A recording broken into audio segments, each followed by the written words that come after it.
Hey, I'm Trey Mowder. I produce the 2-hour comedy hour here at Gallery Cabaret. It's every Saturday.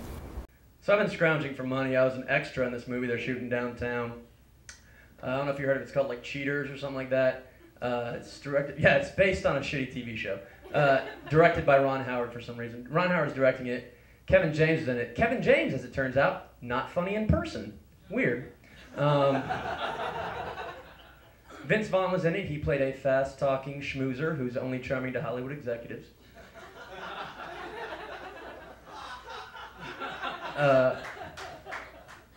But it was weird though, because I've been telling my buddies that, and they're like, "Oh, hey, you're an extra. Hey, wow, yeah, you're moving on up."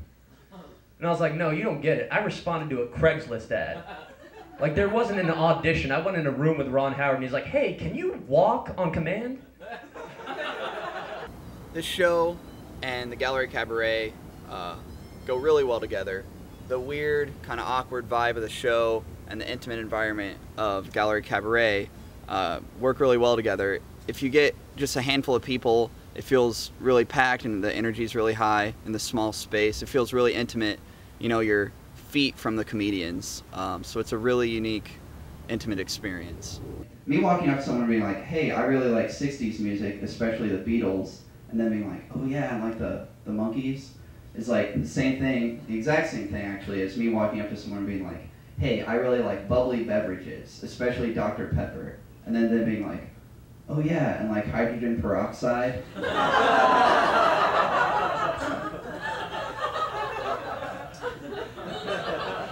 It's a very underground scene. It's huge. There's so many good comedians, but you'll get to see some of them in this show. I've had guys on here that have done Comedy Central, and I've had guys on here that just started. And we are Clinkety Clank.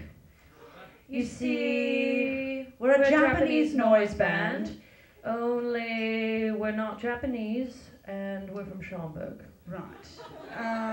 Actually, we're not even English. We picked these English accents up at Walgreens. They were on sale 2 for 1. So. Actually, we live in Humboldt Park. There's lots of shirtless Puerto Ricans, lots of hipsters that wear bird cages on their head because it's artsy. So we decided that the new term that we are is Puerto Ripsters. That's right. Sometimes in Humboldt Park you get scared. You're like, "Oh my God, that's a gunshot."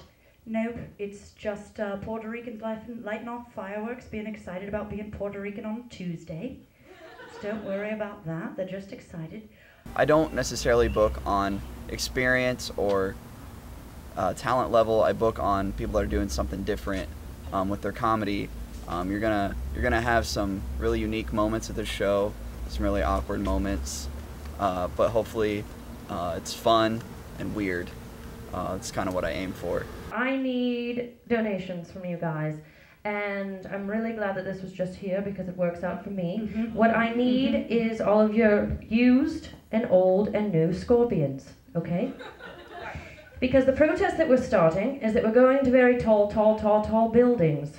And we're taking all of your buckets of scorpions and we're dropping them on the passerbys below. It's called Scorpion Rain. It's just sort of our way of saying, "Hey guys, aren't you glad it's not raining scorpions every day, guys?" You know what I mean? Wakes you up, makes you think. Ouch, that hurt. I won't think about bad things again, you know what I mean?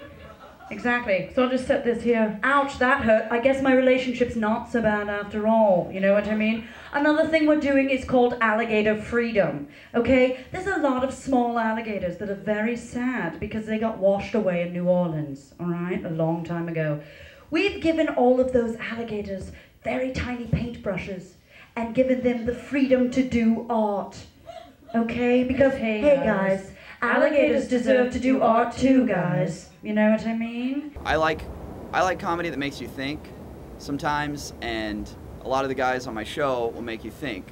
I'm trying to get people that are taking a different approach with their comedy that not only will make you laugh, but will do it in a different way. Have you ever thought about like what your last words be? Like if you're on death row and you're about to be executed, like what would your last words be if you're on death row? I don't know. All right. So you're not a poet. That's cool. You and Walt Whitman would go down differently. I'm pretty sure my last words would be a 20-year monologue.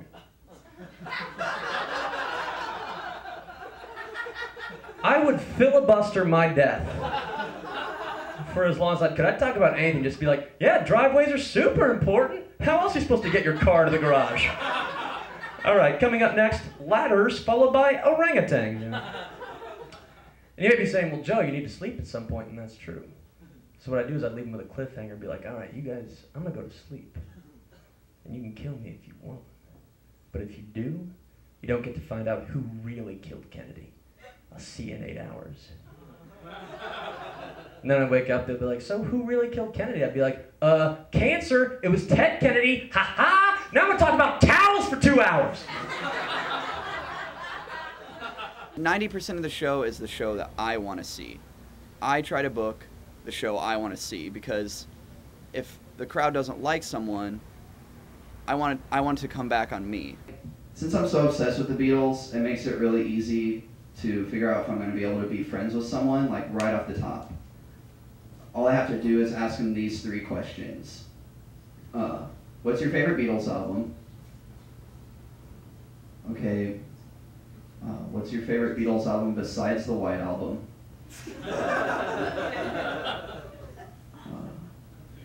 And can you name a Beatles album besides the White Album? Yeah, like, I don't claim to be an expert on music, but I do claim not to know much about anything else. It's the 2-hour comedy hour at Gallery Cabaret. It's a free show every Saturday. Donation only, $5 suggested. Doors open at 6:30, so get here early if you can. We're usually done at 9.